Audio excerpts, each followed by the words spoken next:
lose. Ain't the fame that I'm after when paying the dues. I've been through the pain that's reflected in the attitude. Might be winning now, but the thing is that I had to lose. So go and tell me what you really want to do. And lonely at the top, cause there ain't a lot of room. Ain't no other option, that's all I ever knew. So I'ma get it poppin', you know how I'ma do. I've been down through the blood and the sweat. Guarantee you can know I'm a threat. I've been down through the blood and the sweat. And I ain't close to being done yet, I'm going all in. Yeah, I'm going all in. And I ain't close to being done yet, I'm going all in. Yeah. They know I'm going all in.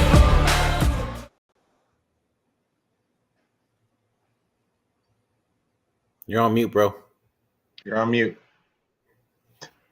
Beto, you're on mute.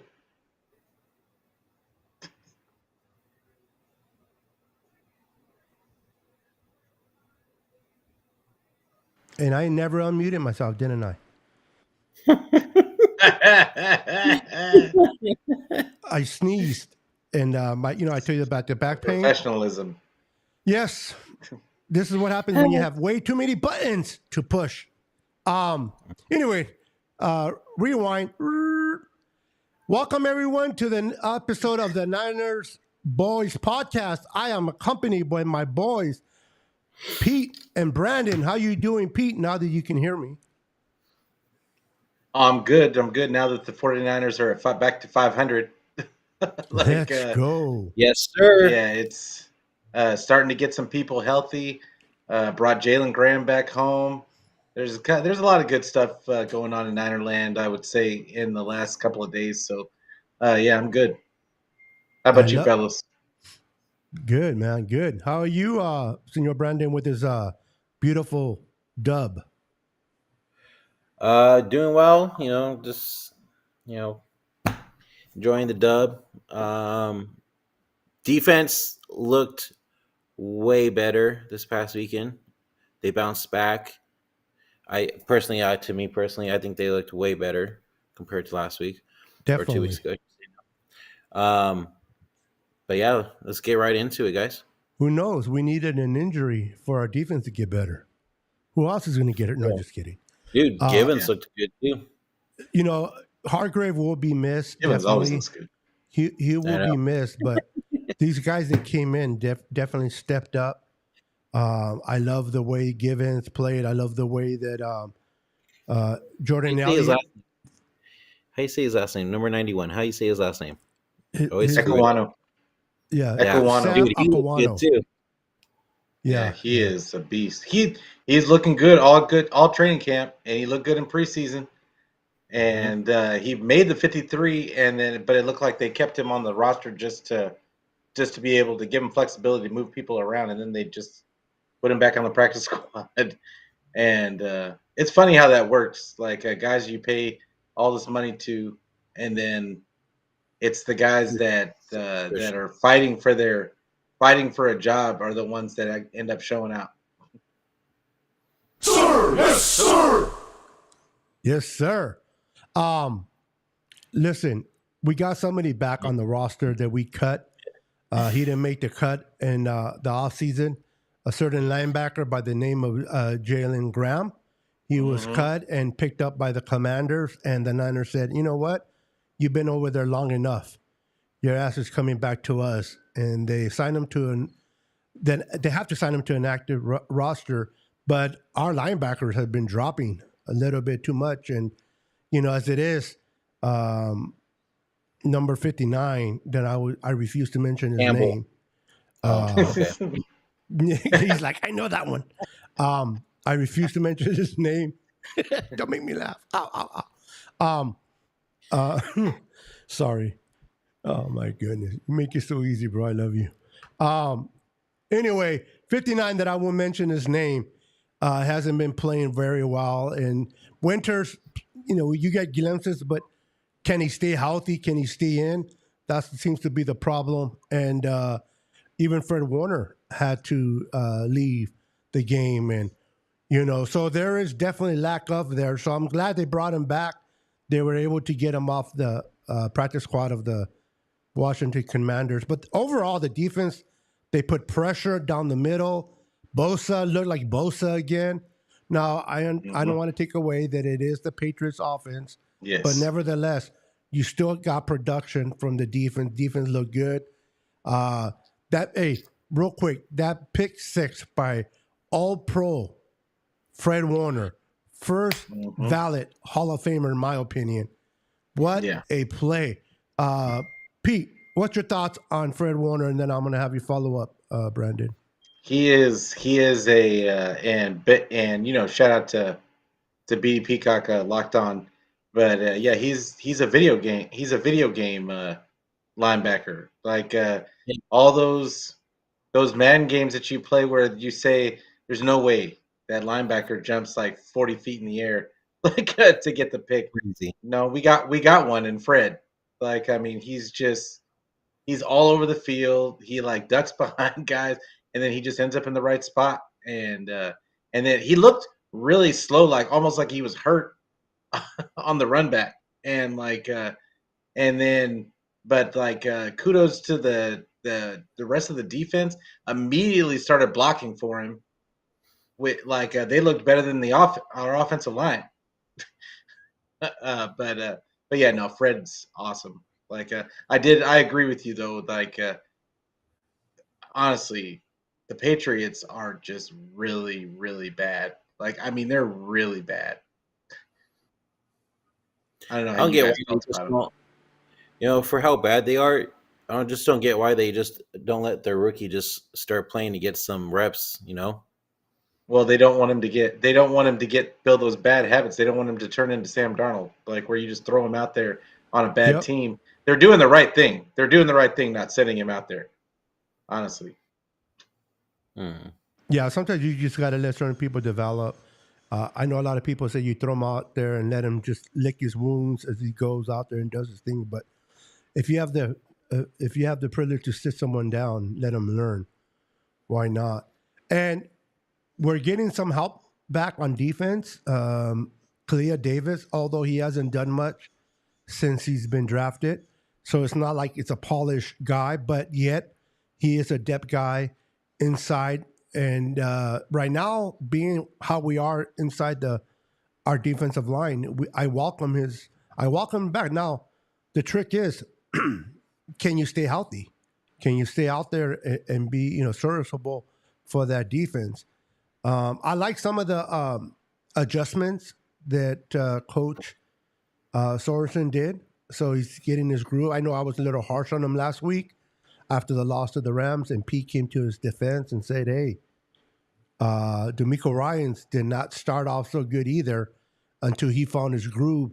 Once he found his niche, he started to find who he was and what kind of defense he was going to run, and the rest is history. So hopefully Nick Sorensen is in the same progression. We're heading the same direction, and doing what he does best is getting better each game.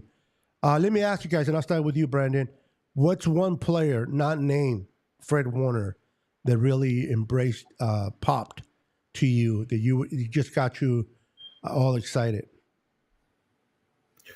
So there are not many like standout plays, but I do have to say I believe Malik Mustafa had a pretty good, decent game out there on Sunday, and I believe it's him that's taking over Yidim's spot, correct? Or is it Green?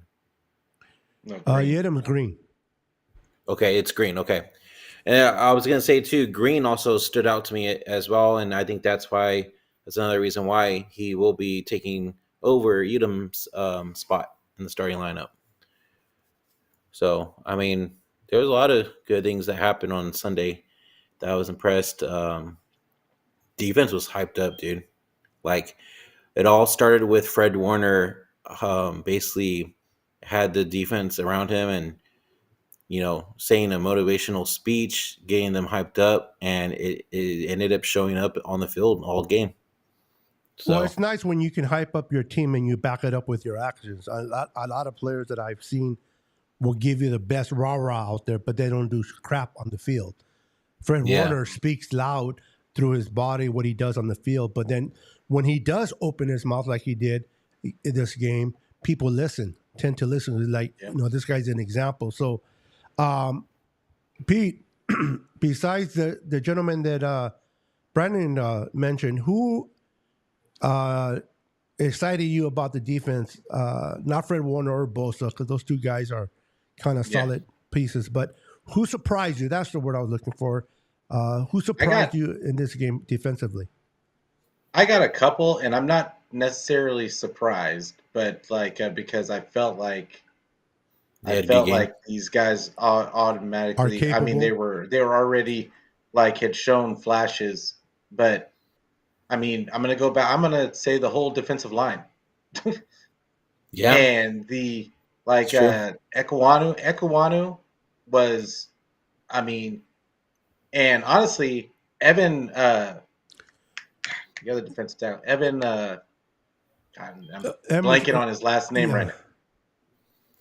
I got it right here. I'm trying to think Anderson, but Evan, no, it's not.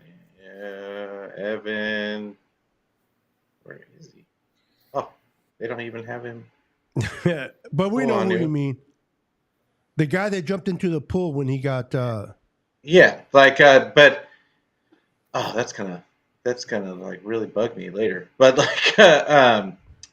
he was really. He's exactly what the 49ers needed in the middle of that defense. I think a lot of us fans have been asking the 49ers to get a bigger body in the middle to help out against the run.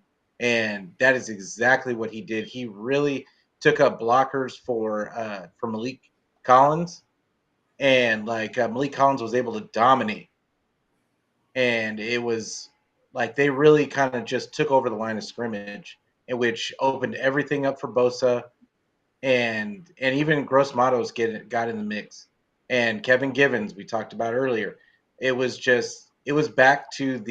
got back to just using the rotation regardless of who was out there. I felt like they just decided to use the rotation, and I think that's what had been missing. I think the defensive line had been getting worn down the last few games before this one, so I think that was key. Also, D. Winters was flying all over the place.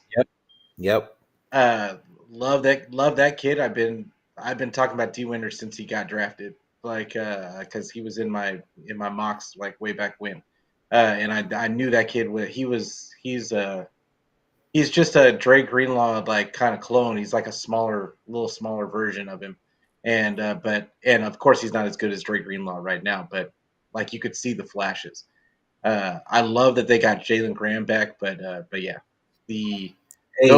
those two aspects, because we talked about in the last show, linebacker we're thin, and it's a problem when we're going to have to go up against some of these better teams.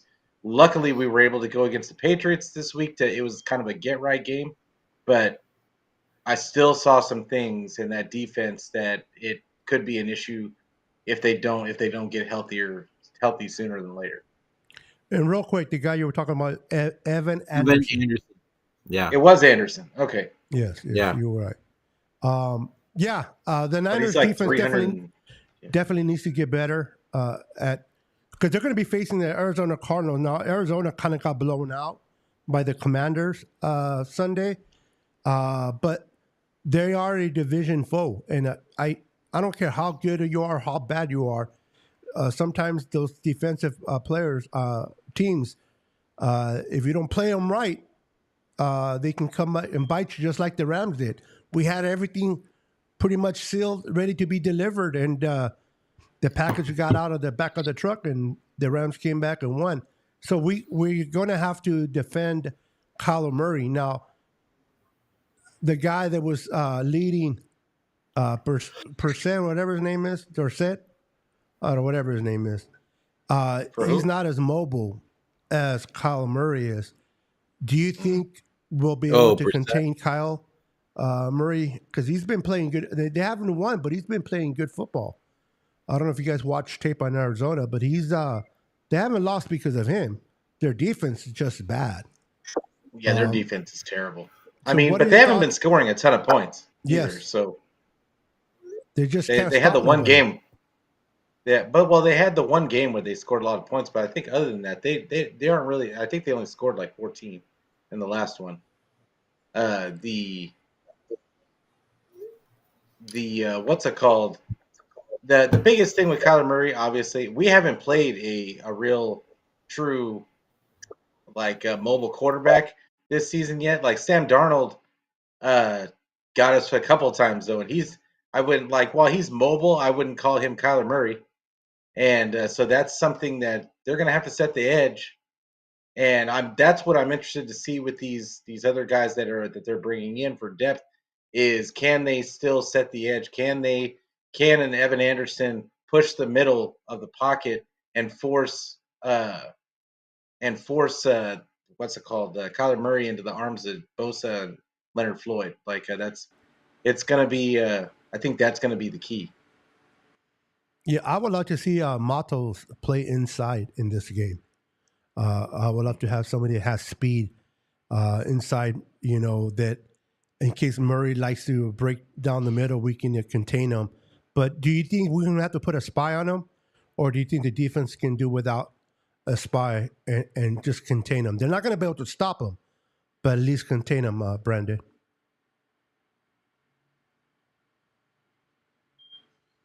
You're on mute. Yeah, now he's pulling in Beto. I'm pulling a Beto. Yeah, so no, I was gonna say is it's been our problem for years, being able to stop a mobile quarterback, and that is what I am. That's one of the things I am worried about going into this week against Arizona against Kyler. But I want to see what Sorensen puts out there, and hopefully, this time around we'll be able to stop a mobile quarterback and pressure Kyler in the pocket a lot more in this game. If we do that, I think Kyler's going to struggle all game. To be honest, Correctamundo.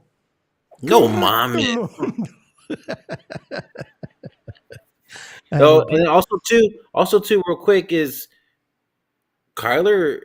Well, Arizona in general last week they didn't look good at all. Personally, they got mollywopped. So I'm hoping that happens again this week against us. They were a big epic fail against the Commanders. Hey, Jalen, the quarterback for the Commanders looked like he might be the real deal, but defenses are not kind of used to him yet. I always say this, it always takes the second year to kind of get a better idea how a quarterback's going to be once defensive coordinators kind of get an understanding how he likes to play. So we'll see. But so we're facing the Arizona at home. And guess who's calling the game for the Niners? Anybody can guess? Tom Brady. Yeah. No. Tom Brady, so Pete's just turn the favorite sound quarterback. Just turn the sound off because he stinks as great as he was as a quarterback. It was not good as a commentator. I haven't heard him. This would be my first time, to be honest with you, to hear him. Is he worse than a rookie? You didn't miss anything. Yeah, you didn't miss anything. I think so far, he was really dry. It's probably gonna take him a while to get used to having chemistry with the guy that he's on air with. Yeah, I know that my favorite one, and I don't really care about too much about announcers. A lot of times I like to watch it on mute so I can understand the game better than listening to some of these weirdos. But I keep forgetting his name, but he was a tight end for the Panthers. Olsen, I think. Oh, Greg Olsen? Yeah, Greg Olsen. He's pretty decent on how he's okay sometimes. Yeah. It just depends. Some of these announcers just have they're anti 49ers. Yeah. I wonder if Tom Brady, I hear what you're saying. He's not a good guy yet announcing things, but I'd like to hear his perspective on Brock Purdy in this game. What he'll say about Brock Purdy, because he faced him. Brock Purdy's the only rookie quarterback that has ever beaten him in his career. So is he going to speak highly about him? He's not going to speak that much about him. Do you guys think that Tom Brady will speak highly of Brock, or do you think he'll hold back uh, of Brock Purdy? Is he going to fit in with the rest of the social media that just doesn't give enough credit to Brock Purdy? Oh no, no. I think that he's going to give. If anybody's going to give Brock Purdy praise, it's going to be Brady, because Brady knows what it's like to be a late pick and That's a good point. to claw your way back up to respectability. He knows exactly what that's like, and he sees what everybody else sees. He sees Brock throwing with the anticipation. He sees Brock running the offense. It's not a secret anymore. Brock is just a good quarterback. Yeah. Anything you want to add to that, Brandon? I messed this up. Let's just put it this way: he's him. Put it that way. Okay, I don't know what that means, but can you elaborate? Let me show you. Let me show you an example real quick. Okay, hold on. I'm gonna play it real quick. Hold on. Give me a second. Okay, give me a second. I'm gonna show you. What I'm talking about, okay. All right, give me a second. Hold on. I can picture Brandon having sex with a woman and keep telling her, "Hold on." No, don't. He just threw it to Debo and Ayuk, and then they had so much yak. But then he's second in the league in yards and has the least amount of yak in the league. And they're like, well, it's because Kyle Shanahan. It's like, well, I'm going to let you know something. When you got to work this hard to prove a point about a player, like with Brock Purdy, I could just say, hey, he's number one in just about every measurable stat. I don't really have to work that hard. I can just go to stats, close my eyes, pick one, he's probably near the top. And there's other quarterbacks, you got to sit there and say, he's a generational talent. And it's because of the offense. It's because the coach. It's because he doesn't have this. It's because somebody was injured. It's because over here. Well, he was born on the 23rd of January, not the 24th. If he was born on the 24th, he would. I get it. Brock Purdy's elite. There's something new that they say about him. Plain and simple, guys. Plain and simple. Yeah. Brock Purdy's elite. He's already proved so much to these, I'm going to say, POSs, okay? That's including Nick Ragnar. Oh, he's the worst. Or what's Nick Wright? Nick Ragnar. And Colin Cowherd. And Colin Cowherd. Remember, it's not. You're not a. If you have your hat to the back, you're not a. What's up, throwback? You're not a real quarterback. If you wear your hat backwards, you're not really a franchise quarterback. That's the stupidest thing ever. That's what Cowherd's. Cowherd's a moron, man. Some of these takes, bro. And you know the sad thing is they know they're dumb takes, but they'll say it anyway because all they care about is views. Negative views are better than they're still good, and they're. Well, they don't care because they're gonna be back every single week, and they don't care what you have to say about it. They don't care what you think. They're looking for.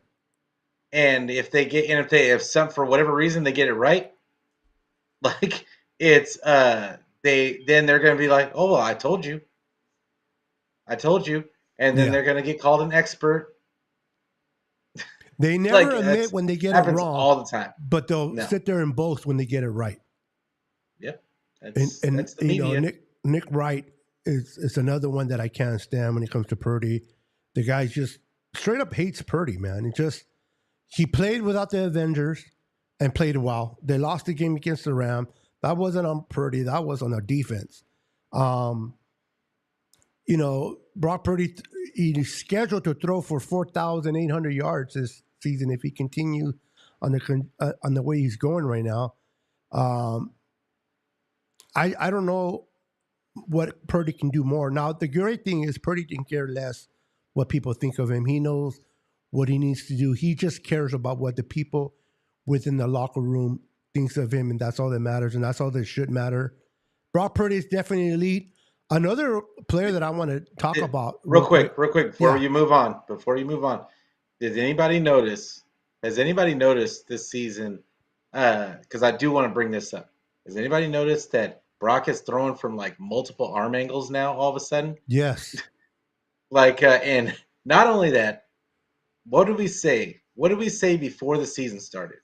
We talked about, Brock is we needed Brock to mature. We needed him to take more control of the offense. and I remember us talking about what it's going to look like. And it's not necessarily going to mean that he's going to have a higher completion percentage, but he's just going to make more plays. And I feel like that's what's happening. Like he's not necessarily like, because he doesn't have the greatest of he doesn't have the same completion percentage as he did last year, but he's looking to make plays. And he's making those plays. Sometimes they get called back. Sometimes he has to throw a touchdown 3 times on one down.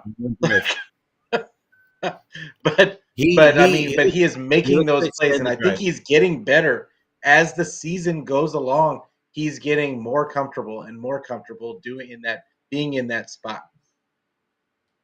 Yep. Oh my God, it's happening. No, I was gonna say too. And also too, Brock is extending plays a lot now, and he's using his feet, right, his legs, and then also too is he's putting balls in the perfect areas for receivers to catch it. And then another thing is we're seeing a lot more deep passes from him. That's crazy. I thought that Brock whole deep ball crap. Deep balls.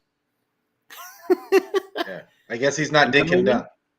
Right, He exactly. He never was, bro. Like, dude, I know he never was. I don't know where that whole thing came from, but like it was from I forgot his name, but he brought it up, and actually, hey, he brought it up. He mentioned it, and it went viral. So I can't think of his name right now, but I know he sells houses. But good Ryan?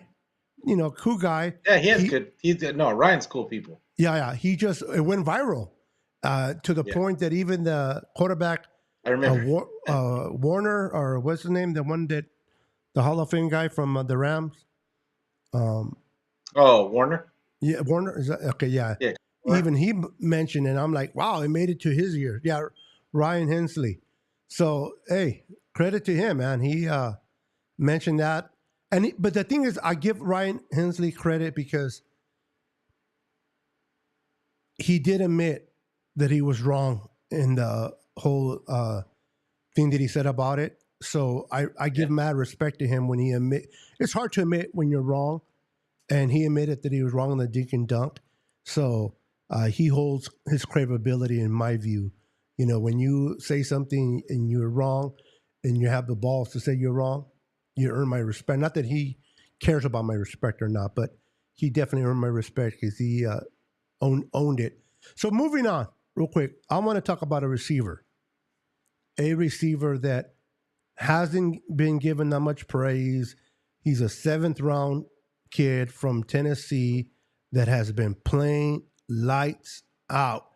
Not only is he third in Juwan anymore, this guy is an elite receiver that defensive coordinators better know who he is and where he's at on the field, because he's making plays that I've never seen before. He's making catches that are Brandon Ayuk type of catch or Debo type of catch. So what are your thoughts, Pete? I'll start with you, and then we'll finish with Brandon on Juwan.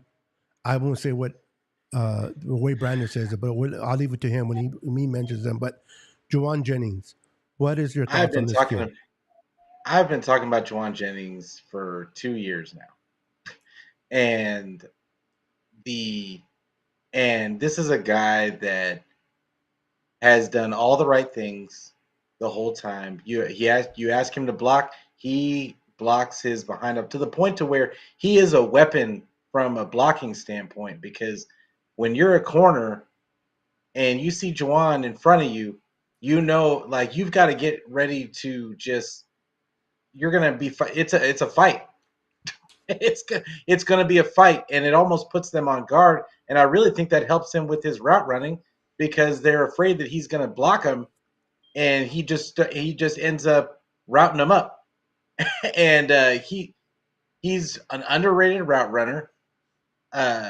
Honestly, you mentioned him being as good as Brandon Ayuk. From a contested catch standpoint, he's better than Brandon Ayuk. I don't think, and honestly, I don't think it's close. Like Booyah! because He should be Brandon getting Ayuk Brandon Ayuk money. is great at route running. He is great at he's supremely athletic guy, but when it comes to contested catches, he's not the biggest contested catch guy. And I think that this gives Purdy a huge security blanket because before the only contested catch guy he really had was Kittle, and and Kittle is okay at it, but man, the one that Jawan Jennings snatched off of the face mask of the other player last week Yep. was sick. And then this week he did the same thing. I think he could have gone for another 175 if they would have thrown the ball Absolutely. more. So Eh, no, I love Jawan Jennings. I'm always gonna love Jawan Jennings, and he's one of those guys that is just he doesn't have to be the fastest. nope. He doesn't have to be the fastest. He's just going to out physical you. He's going to out effort you, and you're going to have to be on your P's and Q's when you're around him because you don't know what's coming. Yeah, definitely. He's I love his vibe, his attitude he brings to the team. He just brings like a certain vibe to that offense. And listen, we're going to be getting the young rookie now. Again, he hasn't done anything yet, but he has looked impressive in training camp. So I'm looking forward to Ricky Parcell coming back and the weapons we're going to have, bro. Listen, we got. Jesus, I can't even name them all right away. You got Ayuk, you got Debo, you got Kittle, you got Juice, you got CNC when he comes back. Jordan Mason's has been killing as a runner. You got JJ, and now you're gonna add and sprinkle in some Ricky Parcell. And the beautiful thing about him, they don't have to just throw him in there because you have so many weapons. They'll be able to sprinkle them in there here and there. But I would love to see him. Is it this week that he comes back, or the following week? They said they're gonna try and see if he's gonna come back this week, but odds are he's not gonna get a lot of run. I think they might put him in there for some special teams, but does he get cleared this week? I don't think. They said maybe. They said they're gonna have to see how it goes in practice, but it wouldn't surprise me if Shanny kind of put the kibosh on that, and just holds him out until he absolutely has to put him in there. I agree.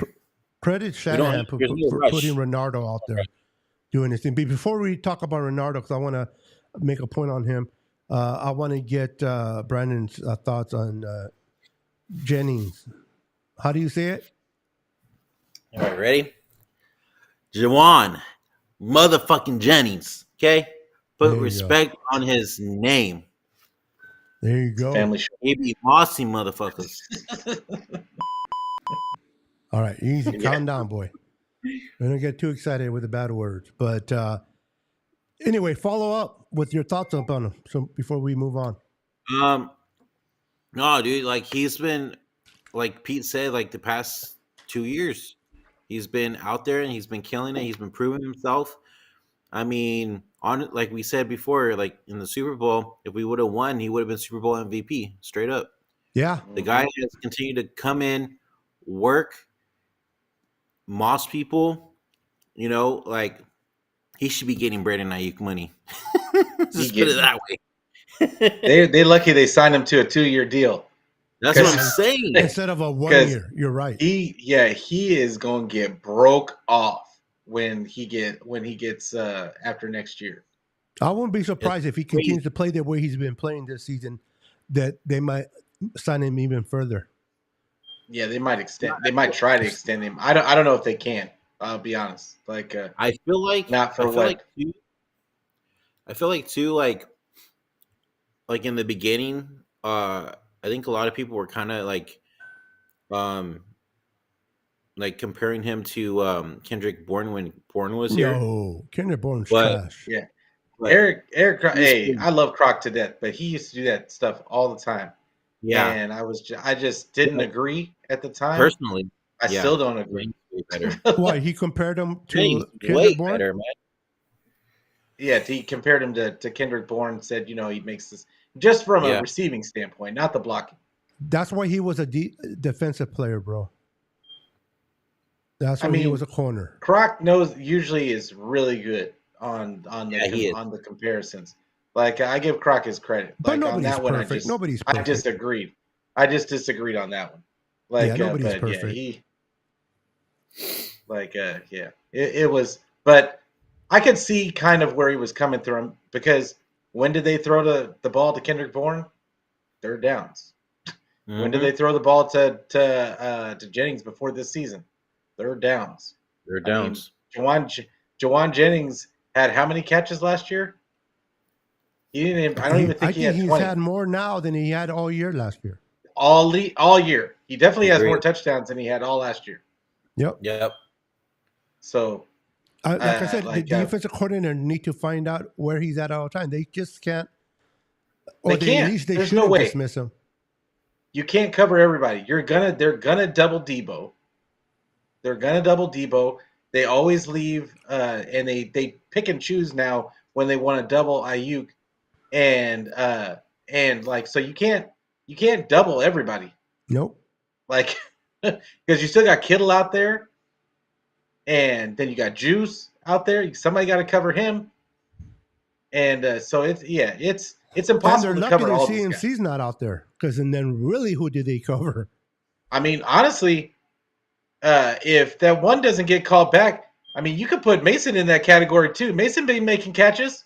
They just don't throw him the ball. He's been wide open. Kittle was a little selfish. Now, to Kittle's defense, that was not a hold. Yeah, that was not the referee on both sides. They were calling bad plays, flags on both sides of the ball of the teams.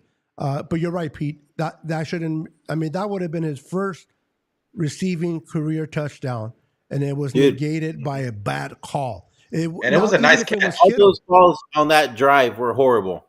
Yeah, they were bad calls altogether. But even if you lose it to even let's say Kittle did grab, he's your teammate. You know what? It's easy to forgive. It sucks. But when you lose it to a referee back call, that's just, to me, that's the worst. You know what I mean? That losing it to your grabbing from. I kind of wish Kittle did grab, so it wouldn't have been as bad. But just to miss it like that, to take it away on a bad call, is terrible. Yeah. When are they ever going to change where you can challenge calls? Yeah, Mason he's made a couple of good catches this year. Yeah. The few that he's gotten, like he's made a couple that he made Purdy look good on a few of them. Well, he bought one of those ball throwing machines in the offseason to catch. He's also been finding a lot of good open gaps too. That's what I'm saying. He's been wide open, because like I said, they got to double Debo. Everybody doubles Debo. They pick and choose when they want to double IU. You can't cover everybody. Yep. You can't cover everybody. So that means that they're probably leaving him in the flat, because Christian McCaffrey, if it was McCaffrey out there, they would feel the need to have somebody spying McCaffrey all the time. But yeah, they're not throwing to Mason on the regular basis. So he's only going to get 2 to 3 targets a game. As good as Mason has been running, Pete, I want to ask you this question. As good as Mason has been incredible. But to all those that always said, I told you so, put Mason in. Why are you taking Christian McCaffrey? Why don't you take him out and rest him? Do you see why Kyle doesn't take out Christian McCaffrey? It's a completely different situation with McCaffrey than it is with Mason. Even though Mason's been running the ball very well, defenders don't defend easily as they do McCaffrey, because you don't know whether he's going to catch or he's going to run the ball.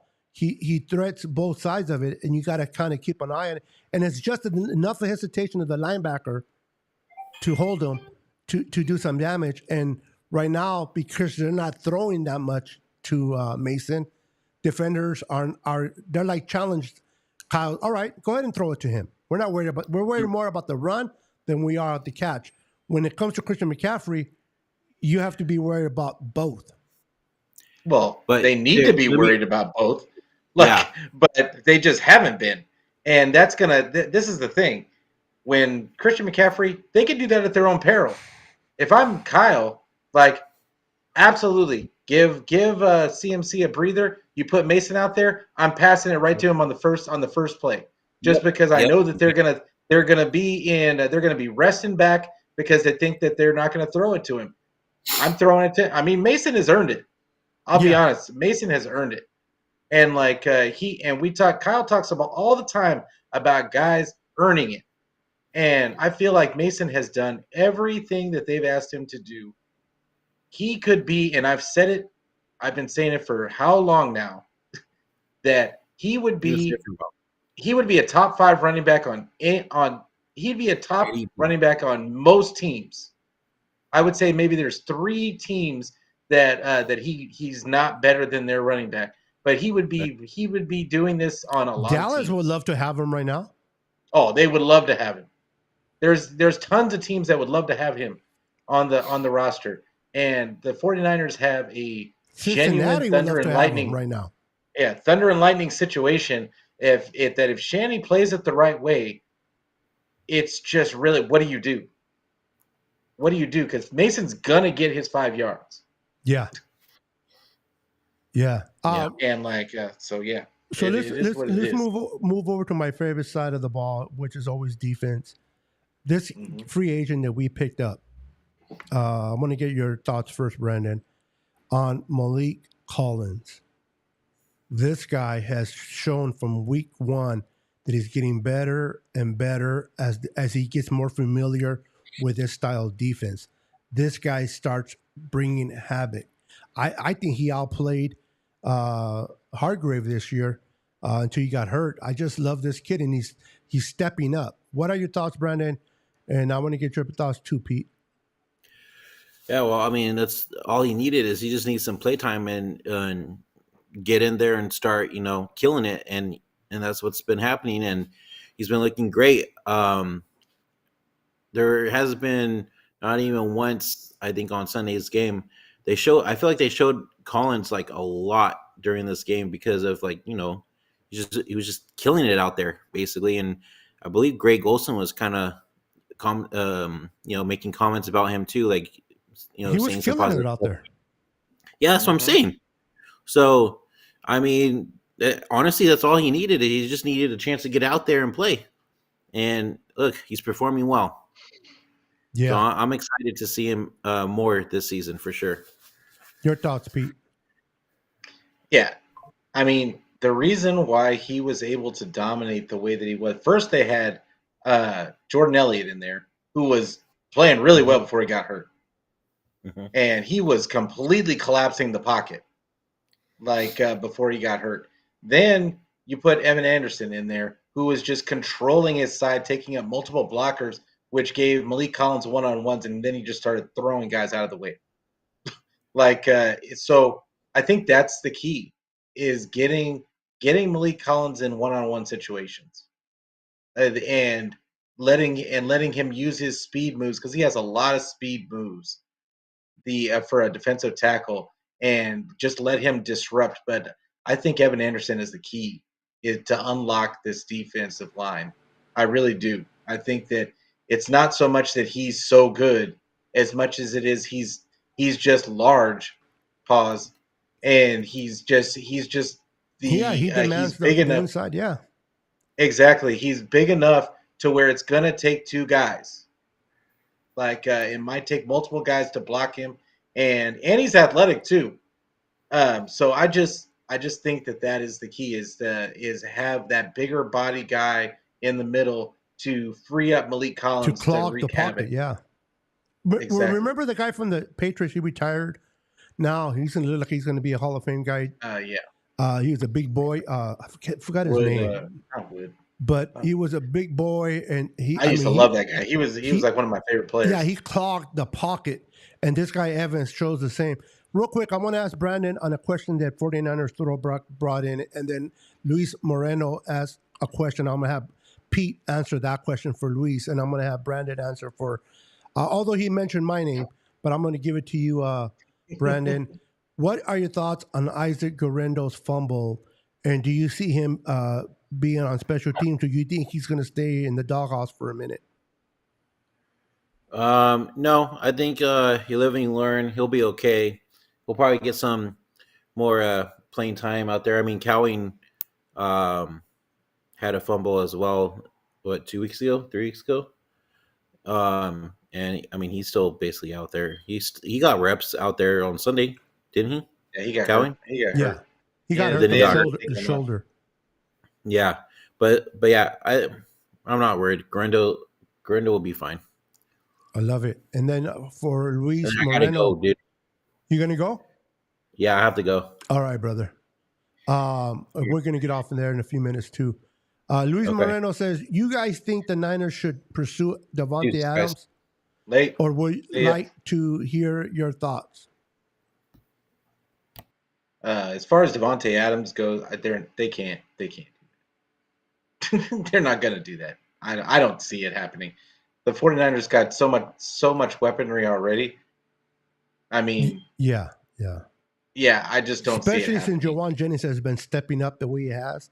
There's just no need for a receiver. Who would they trade? Like, who would they Yeah. trade to go get him? Like, Yeah. because they can't trade Debo because they extended him, or they kicked his can down the road. Like, They're not so, going to like, trade a no, Ayuk. not extended him. They restructured him. So that's too much dead money. He's not going anywhere. Ayuk's definitely too much dead money. That he's not going anywhere. So who? Like, what are you going to trade him? Like, you going to trade Jawan Jennings? Yeah. Like, I highly doubt that's coming. So, Would you be shocked? yeah, I would be shocked if it Okay. happened. Although now I said the same thing when they went and got Hargrave, and it actually happened. I swore up and down that there's no way that they're going to do that, and it happened. So I mean, I don't put anything past the Niners, but I can't see it. How do you feel about it? I just can't see it. At this point, he's going to demand too much money. The trade, the picks that the Raiders are going to demand, the Niners. At this point, they don't need to I just give don't up want any them to go to the future Rams. picks. You said they have everything. They have a healthy Debo, a healthy Brandon Ayuk, Kittle, Devontae, and they're getting Ricky Parcell back. I just don't see where he will fit, because this is the question, Luis. If we bring in Davante Adams, who are you sitting? Let's say we don't trade a player, we just trade picks. Who are you going to sit? Debo? Probably not. Ayuk? Definitely not. So, now you can say, well, you can play Davante Adams, Ayuk, and Debo, but you already got Jawan Jennings, and he's doing a phenomenal job right now at a fraction of the cost. I just don't see why they will give up any picks, especially now that we're moving to, elder players. They're going to need all the picks they have to continue to develop and bring in players into this squad. Yeah, it would just be like, why? Yeah. You're just beating a dead. Now all you can do is hope that he doesn't go to a contender in the NFC. Like, I mean, I can't see him going to the Eagles. I can't see him going to. I can see him going to the Rams. They take everybody. That was my thought. That was my thought. Is because they're not afraid to give picks. They're not afraid. They're not afraid to give picks. But not only that, they're missing their main guys, and their main guys are going to come back eventually this season. They're not out for the whole season. So if Cooper Kupp, Davante Adams, and you've got Puka Nacua, that's a pretty formidable threesome. Yeah. So we're just hoping that the Rams don't get him. What's up, Dino I can't see him going to the Seahawks either. So now, and I don't think he would want to go to the Cardinals. No. I think he wants to go to a winner. Yeah, he's leaving a bad team. You don't want to go. The Cardinals, it would be nice if he was younger, because they're definitely structured something better. Now him and what's his name that they drafted, but at Devontae's age right now, he wants to go to a contender that can get him a ring. I can see him going to Buffalo. They need a receiver, and they got Josh Allen. I can see that. So Buffalo would be and he's used to playing in cold weather. Yep. Going to Buffalo. He comes from Green Bay, so he's used to that. I wouldn't be shocked if he went to the Saints, to go back with his quarterback again. Mm. Because that's the reason why he came to the Raiders, because of Derek Carr. I don't know. I'm like Saints looked so good coming out, and then they're kind of coming back down to earth now. Yeah. Yeah, it's like everybody started like, wait a minute. They woke up on him. Yeah, somebody tapped him on the shoulder and reminded him that they were the Saints. Yeah, no kidding. Like the Aints, not the Saints, the Aints. But I don't see him. But that's a good question you guys brought up. 49ers throwback and Luis Moreno. In our future shows, I want to do a Q&A towards the end of the show. I think that'll be good. Do a Q&A. But your thoughts, this game going with the Cardinals, what do you see that the Niners need to do to get a win? I don't know what the line is. I haven't seen the line. I'm assuming the Niners are favorite. But what do the Niners need to do, in your opinion, based on what you saw Sunday, to be able to get a win off the Cardinals? I think the biggest thing for them is they've got to be able to stop the run.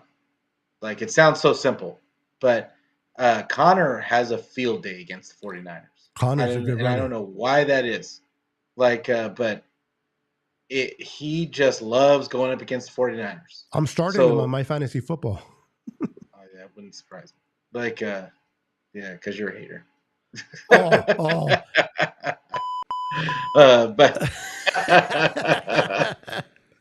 But he so I think the key is up front. Like, it's going to be the defensive line again. Can they repeat the performance that they had last week? Because last week, I mean, against the Patriots, they were going against the worst offensive line in the NFL. Yeah, bar none. This and the Arizona Cardinals offensive line is not much better. No, it's not much better. They got a better quarterback, but not much better. They got a better quarterback though, and he's a jitterbug. So can they keep him corralled and make him throw from the pocket? Is the question. Can Mooney Ward cover Harrison Jr.? Like that's going to be the big matchup. Now, what I look at in that matchup is Mooney Ward usually does really well against bigger wide receivers. Yes. So I'm not too worried with that matchup. Where he struggles is against those smaller, shifty guys, and so I think that they're going to move him around against Marvin Harrison Jr. I think that we have a good chance in this game. I think it just all comes down to the defensive line and can they stop the run? Yeah, that's something they're going to definitely have to work at, is stopping the run. Like you said, it's easier said than done. Can they do it? I think they can. I think anchoring Evan Anderson in the middle, Jordan Elliott. Let's see how he comes out of this. I know he's been hurt. Hopefully he can does play. Fred Warner play? Yeah, does Fred Warner play? And it doesn't Fred Warner actually play exactly. Those are going to be key components of the defense. Is Hufanga going to be available again? He came one game and it was out. Honestly, Malik Mustafa looked really good. Other than that very first play, he looked pretty good. But I mean, overall, he took a bad angle. I mean, yeah, let's be real. Hufanga takes bad angles too. No. Yeah. So it's I just look at Malik Mustafa. I think sooner than later he's going to be a really good one. And I think those are our future. I'm not those two. Yeah. Him and Jair Brown. Yeah, but I'm honestly like Jair's got to clean up some of his stuff. He does have good instincts, but sometimes he just he did play better against New England. He did the Rams. Played better, but they didn't pass the ball. But they didn't pass the ball exactly. They didn't go deep. They didn't pass the ball. So it's gonna be. I just want to see some consistency from Jair and Malik Mustafa. I'd like to see him go against a more pass happy offense to see where he is as far as that goes, because that was where he could be had in the preseason. Was he kind of got caught up in the mix a couple of times in the passing game. But and that's where I think Hufanga can help is the communication between him and Fred Warner, and keeping the back end all in line. So I hope Hufanga starts next this coming week. But it's going to be interesting. Fred Warner is the key, because we all talked about the linebackers and the fact that we need some solid linebacker play to stop the run. I think he would have We been able have to Fred come back, Warner bro. and nobody. I think if we were behind or it was a different team, I think Fred Warner would have came back and played in that game. I think they knew it was the Patriots. They weren't doing much, and they wanted to give the other linebackers something, to play. I don't think it's as serious as. At least he didn't show it in the silence. They showed him a lot, and he was rooting for his teammates. I don't think it's serious. I don't think it's serious, but you know how Shannon gets. And sometimes he errs on the side of caution and just holds guys out because he's thinking long game, and then we end up losing a game. You don't want to do that to your division. In your division, you want to play. You want to beat this. You know the matchup that I want to see, Pete, every year that I see, and it's always, in my opinion, a good matchup between the Cardinals and the Niners is George Kittle and Buddha, their safety. That matchup right there is always nice to watch. They both play great. They both have played each other. Kittle has the best at times, and Buddha has the best at times. And so I'm curious to see that matchup once again between Kittle and Buddha and how they do. So many matchups there that I want to see as well. But you're right. Connor is a good, nasty runner. You got to take him down. You got to make sure he's down because he's a big bruiser. So, you can bounce off of him.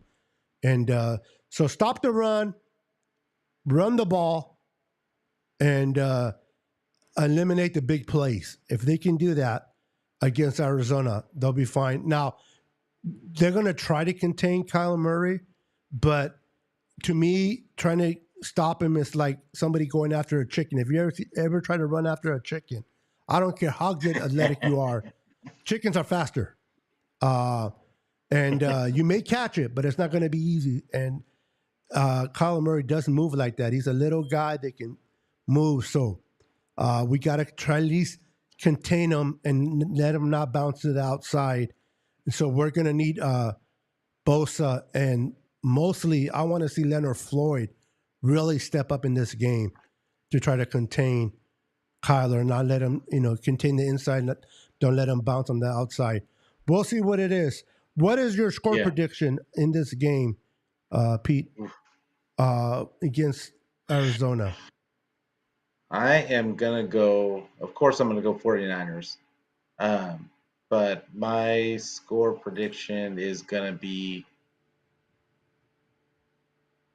32-16. Bravo! 32-16. He said it. Wow. Yeah, I think they're going to double them up. I think they're going to double them up. I like it. So we're going to shoot some right at Kyler Murray, knocking him on his back. What's up, Papa J? Yeah. I'm going to say it's going to be a little closer. It's going to be 24-17 Niners over Arizona. I still think their defense needs to get better. I am not 100% confident in our pass rush. We had 6 sacks, but again, P said it earlier, we went against ultimately the worst offensive line in the NFL. So it's like the Niners went and played a high school team. If you don't beat a high school team, you're in trouble. So now we're going to see, like you said, the offensive line is not that better in Arizona, but they do have a better quarterback they can escape. So they're going to have to be true to themselves, stay disciplined, and hopefully, fingers crossed, no more freaking injuries. Enough. Yeah. Every game we go into, we lose somebody. I know it's part of football. I know blah, blah, blah, but I don't want to get those 2020 vibes, man. We're not there, but if we don't keep watching ourselves, we'll get there quick. So we're 2-2. We're second in the division. Seattle took their first loss yesterday against Detroit. So now they are 3-1. We're only one game behind. Let's continue to win games, stack up games, and take that division. And before we go, the Rams are exactly where they need to be, at the bottom, at the cellar, at 1-3. And I believe the Packers are coming in with a Love. Love played against the Vikings, played okay. I'm pretty sure he'll play better this time. So they're going to give the Rams a run for their money. So the Rams could easily be 1-4 by the end of this weekend. What's up, 49er Media in the house? What up, Media? Stop hiding Brandon. He's eating. He said he had to go pick up his parents, but he's eating chow mein. He wanted to go Oriental. Anyway, on that note, anything going on your channel? Do you want to people know, Pete? This is your opportunity. So I got my show on Thursday, 6:30 p.m. Pacific time. I will be it'll be just be me, but we'll be talking. I'll be talking more about the game on Sunday and getting you guys ready, getting more acclimated to this Cardinals team, so you know what you're walking into. As well as I'm going to probably be showing a few of the press. I'm sure they're going to have press conferences with the players and the coaching staff. I kind of like to put the one of the Cardinals press conferences on there, so you can kind of get an idea of how they feel about the 49ers as well. So keep an eye out for that. And then on Sunday I'll be doing my show like right after a couple hours after the game, just because I like to get the press conferences in there too. But Niner Fanatic Podcast. We're on Twitter, we're on Facebook, we're on YouTube, we're on Twitch, anywhere where you can get your audio podcast. There is no excuse. Yeah, there is no. Those guys got cell phones too. You see it, they got cell phones too. So there's no excuse. Go out there. I don't care where you get it, just get it. There you go, bro. I have no reply to that. All right, guys. Thank you for joining in once again, for hanging out with us on a Tuesday evening. Like always, we thank you. We appreciate each and every one of you for stopping by and spending time with us. Remember, let your family, your friends, everyone know every Tuesday at 6:30 Pacific Standard Time, we come live and talk 49er football, whether they win or lose. We're here faithfully, myself, Pete, and Brandon. Make sure to follow our channels. Make sure to sub if you haven't subbed already. And if you can make your rounds and hit the likes on all three channels, we would appreciate it. Until next time, we are out of here. Peace. Go Niners. Go Niners.